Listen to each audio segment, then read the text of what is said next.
Alright, hey guys, welcome to part 3 of my Flash tutorial series. Today we're going to be looking at some different programs that you can use to import your sprites into Flash, and also what I believe to be the best way to prepare your sprites to be imported into Flash, and how you can make it better after you've imported them into Flash. Now, there's a plethora of programs out there that you can use, and all of them work mostly the same way, and all of them mostly do the same things, and have the same functions. There's Paint.net, GIMP, Photoshop, Fireworks, there's also Sprite, and shoot, you can even use Paint. There are probably plenty others that exist on the internet that you can use as well that I just don't know of yet. These are the main ones that I've heard of. It doesn't really matter at the end of the day which program you use, well, except maybe Paint. But it all really boils down to your own personal preference and how much work you want to do to make the sprites look as best as they can. However, there are a few universal things that I think you should do to make your life a whole lot easier and to save some time. So the first thing you're going to want to do is open up Paint.net or whatever preferred program you want to use. This is about what it's going to look like, dark theme at all, it's pretty nice, and open up the sprite sheet that you want. I'm just going to go with Sonic here as I think it's something that pretty much all of you should have. Click the magic wand tool, or the shortcut key is S. Make sure your flood mode is set to global. That means it will select everything of that color. So say if I were to select Sonic's green eye, it would select every single piece of green on the sheet. And that's going to be extremely useful and save us a lot of time. Make sure your tolerance is also set to 0. A lower tolerance means that the colors have to be near pretty much dead identical for it to select them. And the higher the tolerance is, means it'll select pretty much any color that's similar to it. So with that, tolerance set to 0, flood mode set to global, click on your background, and press delete. Now at this point, you could consider yourself done. You could just save the sprite sheet as a transparent image, which I honestly recommend you do anyway, at least a duplicate of it being transparent. Open up Macromedia Flash, Animate CC, or whatever version you want to use, and then just throw the sprite sheet in there, and then you'd pretty much be done. Well, I don't know how this affects newer versions of Flash like Animate CC, if it takes a hit to the performance or not. I know older versions, especially Flash 8, would struggle sometimes having this many pixels at once and vectors on the screen and on the stage. Now you're probably going to ask, why even bother, doing this? Why make it transparent to begin with? Well, it saves a lot of time, and if you save the transparent duplicate of the sheet, it's just like that 5 seconds that you never have to do again. Say that you don't do this. Say that you use something like Paint. See, if you don't make the background transparent, when you copy and paste it in there, you'll have the background on the sprite, and then you'll have to manually remove it in Flash. By obviously trace bitmapping the image, we'll get to that in a second, and then clicking each and every individual pixel of the sprite to make sure you get rid of that background. It's a pretty easy thing to do, and it's a common mistake a lot of new animators make. They'll just use the magic wand tool, not set to global and just set to contiguous or whatever, and it'll only take the background that's around the sprites, nothing that's in these little pixels that are blocked off from the rest of it.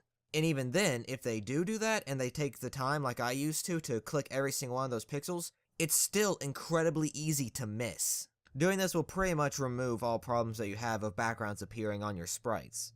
And really, it just doesn't look good if a character's moving and you see white pixels or a background appear in between their legs or arms. And again, this method will work in any program. You can do the same thing in Photoshop, use the magic wand tool, and then select the background and delete, save as transparent image, or you can copy and paste into Flash. Same thing with GIMP, it does the same thing. I don't think it's the magic wand tool, I believe it's a specific color picking tool. And Fireworks works pretty much the same exact way as Photoshop and Paint.net. I should also note, I've noticed one little thing between each of these programs. When you copy and paste them from the program into Flash, there seems to be a little bit of scaling difference on the sprites. The one to have the most consistent scaling when copy and pasting from the program into Flash seems to be Paint.net. Paint flips them upside down usually. though that's more of a Flash 8 problem. I don't think that's a problem in Animate CC. Something else I need to mention, some characters might not have a colored background, it just might be a white background. In this case, you need to make sure your color is set appropriately to 0 tolerance. You'll see the white on the shoe, the white on the eye. If your tolerance is not, it could very easily select those and you don't notice and you just press delete and then boom, there you go, and you just don't think about it. So make sure that tolerance is set to 0. And that's also, I guess, a little tip for spriters as well as animators. Please do not make the background that you put on your sprite sheet a similar color to the sprite to any color on your sprite character. It makes it a lot more difficult when you try to animate it and try to get rid of that background for animation. Something that's a problem with Animate CC in particular is when you copy your sprites into it, they appear a little blurry. That's an easy fix. There's 2 things you can do. You can either just trace bitmap the sprites and then they'll be perfect pixel quality, or you can go over to library, double click on the bitmap, see where it says allow smoothing, and disable that. Unfortunately, you gotta do that for every sprite that you'll copy and paste into Flash, so I generally tried not to even worry about it and just go ahead and trace bitmap my sprites. It makes no difference from what I can tell. Finally, I'm going to talk about actually trace bitmapping your sprites. To trace bitmap your sprites, make sure you have the section or sprite selected. Go to Modify, Bitmap, and Trace Bitmap. Now there's some settings that you're going to want to change. You want to change the color threshold to 1, minimum area 1, corner threshold many corners, and curve fit pixels. That's showing you what I use. It's always worked tried and true for me, and something different might work for you. Click OK. And there you go. You've got perfect, simple, and clean sprites. What trace bitmapping does is it takes the image file that you have on your canvas and converts it into vectors, making it extremely easy to manipulate the pixels of the character or to change and delete things that you don't need. Again, once you do this, the sprite is no longer linked to the image file in your library, so if you delete the image, you will still have the sprite on your canvas. Breaking apart an image is similar to tracing bitmap, but it does not convert the image to vectors proper, and you can't really manipulate it the same way as if you were to just trace bitmap the sprite. The image also stays linked to the file in your library, meaning that that's going to have to stay there forever. You can't delete that. And to make your life a bit easier so you don't have to go to modify, bitmap, trace bitmap every time, you can map it to a keyboard shortcut. You can go to Edit, Keyboard Shortcuts. With Animate CC, you can look for shortcuts, so I'm going to look Trace Bitmap, and set it Control B. But what's this down here? That, my friends, is a command. And what that command does is it makes Animate do that entire trace bitmap process with just 2 key presses, Control and B. How do you do that, you ask, and what does it mean? Well, go up to Window, History, and you'll see these here. So let's undo these and go back to when we first pasted. So let's go to Modify, Bitmap, Trace Bitmap, have these settings, and boom, it is done. Alright, so what do we do now? Well, we click this, we go Save Selected Steps as a command, name it what you want, and there you go. And then you go back to the Edit, Keyboard Shortcuts, set your keyboard shortcut to whatever you want, and then boom.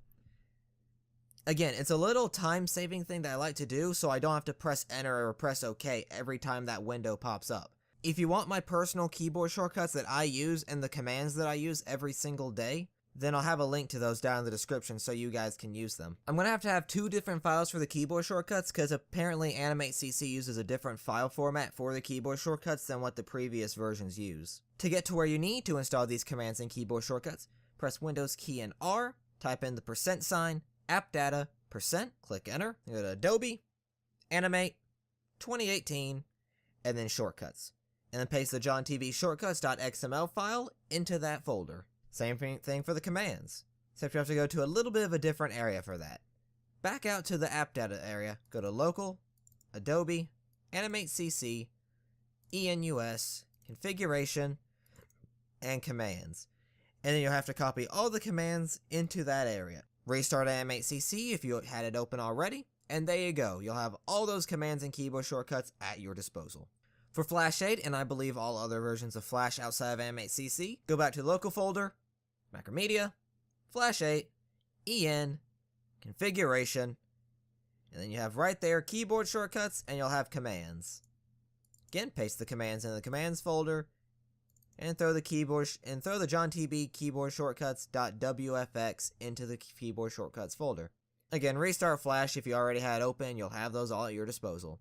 After you do that, however, you'll want to go back to your keyboard shortcuts and make sure you change it as well. You'll have them available, but they will not work unless you change the preset to that one specifically.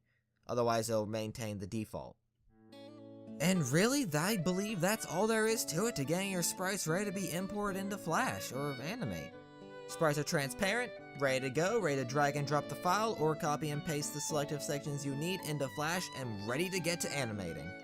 In the next part, we're going to get to looking at how to put our characters into the symbols, get a backlog of poses ready to be animated, going to be using a special feature in Animate CC for that.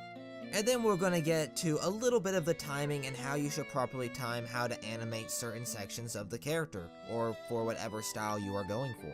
Anyway, if y'all are new, I hope y'all learned stuff that you did not know before, but also hoping that this is making your idea of getting into the sprite animation scene a bit more than just an idea.